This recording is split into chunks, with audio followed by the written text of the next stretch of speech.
नमस्कार। एनसीईआरटी का चैप्टर 3 जनन स्वास्थ्य नीट के लिए एक ऐसा टॉपिक जिससे सवाल आते ही आते हैं। तो आज हम इसी चैप्टर को लाइन बाय लाइन बिल्कुल आसान भाषा में समझने वाले हैं ताकि तैयारी में कोई कमी न रह जाए। तो चलिए शुरू करते हैं। तो आज हम क्या क्या देखने वाले हैं। सबसे पहले समझेंगे कि जनन स्वास्थ्य का असल मतलब क्या है, फिर जनसंख्या की चुनौती पर बात करेंगे, उसके बाद आएंगे सबसे जरूरी हिस्से पर, गर्भ निरोधक विधियों पर, और आखिर में स्थायी और चिकित्सीय तरीकों को समझेंगे। तो चलिए सबसे पहले और सबसे बुनियादी सवाल से शुरू करते हैं। जनन स्वास्थ्य आखिर है क्या? देखिए, इसका मतलब सिर्फ बीमारियों का न होना नहीं है, ये उससे कहीं ज्यादा बड़ी बात है।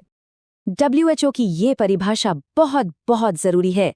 WHO कहता है कि जनन स्वास्थ्य का मतलब है शारीरिक, मानसिक और सामाजिक हर तरह से पूरी तरह स्वस्थ होना। मतलब रिप्रोडक्टिव सिस्टम से जुड़ी हर बात में वेलबींग। सिर्फ शरीर का ठीक होना काफी नहीं है, बल्कि भावनात्मक और सामाजिक तौर पर भी स्वस्थ महसूस करना जरूरी है।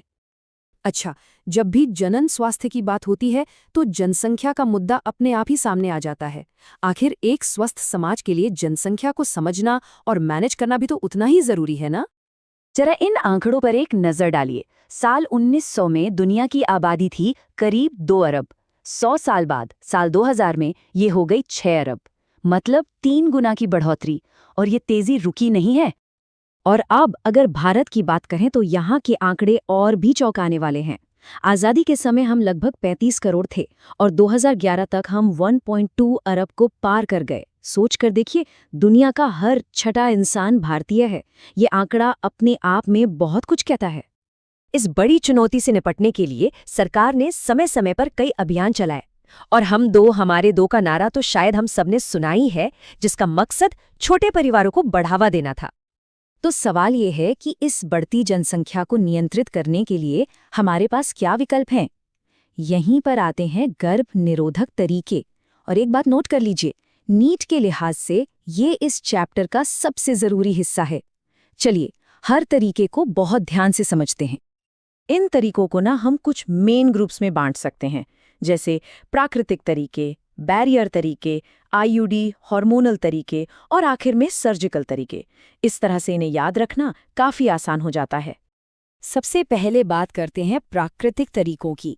इनका सीधा सा सिद्धांत है, शुक्राणु और अंडाणु को मिलने ही न दिया जाए।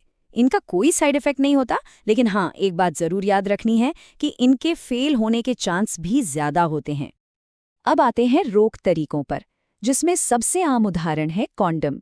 ये एक फिजिकल बैरियर की तरह काम करता है, और इसका एक और बहुत बड़ा फायदा है, ये गर्भधारण रोकने के साथ साथ एड्स जैसे यौन संचारित रोगों यानी STI से भी बचाता है। अगला है आईयूडी यानी इंट्रायूटेराइन डिवाइसेस। ये डिवाइसेस डॉक्टर या अनुभवी नर्सों द्वारा गर्भाशय में लगाई जाती हैं, और भारत में गर्भनिरोध के लिए ये एक बहुत ही लोकप्रिय तरीका है। तो ये काम कैसे करती हैं? देखिए, जो कॉपर रिलीज करने वाली आईयूडी होती हैं जैसे कॉपर टी, वो कॉपर आयंस रिलीज करती हैं। ये कॉपर आयंस शुक्राणुओं के तैरने की ताकत यानी उनकी मोटिलिटी और उनकी फर्टिलाइजिंग कैपेसिटी को खत्म कर देते हैं। मतलब ये स्पर्म के लिए एक ऐसी मुश्किल रेस बना देती है जिसे वो जीत ही नहीं पाते। मौखिक गर्भनिरोधक, जिन्हें हम पिल्स के नाम से जानते हैं, हार्मोन्स पर काम करती हैं। इन्हें रोजाना 21 दिनों तक लिया जाता है, फिर 7 दिन का गैप होता है और फिर कोर्स दोबारा शुरू हो जाता है। ये गोलियां असल में ओव्यूलेशन और इम्प्लांटेशन को रोकती हैं। और यहाँ एक खास मेड इन इंडिया इनोवेशन की बात करना तो बनता है।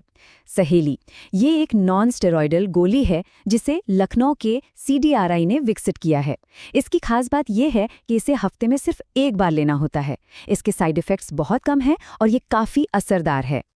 चलिए अब हम अपने आखिरी हिस्से की ओर बढ़ते हैं, जहां हम गर्भनिरोध के स्थायी तरीकों और MTP यानी मेडिकल टर्मिनेशन ऑफ प्रेगनेंसी के बारे में बात करेंगे। ये है महिला नसबंदी, जिसे ट्यूबेक्टमी कहते हैं। इसमें होता क्या है कि जो फैलोपियन ट्यूब होती है, जहां से अंडाणु गर्भाशय तक पहुंचता है, उसे या तो काटकर या बांधकर उसका रास्ता हमेशा के लिए बंद कर दिया जाता है। तो यहाँ एक छोटा सा कंपैरिजन है।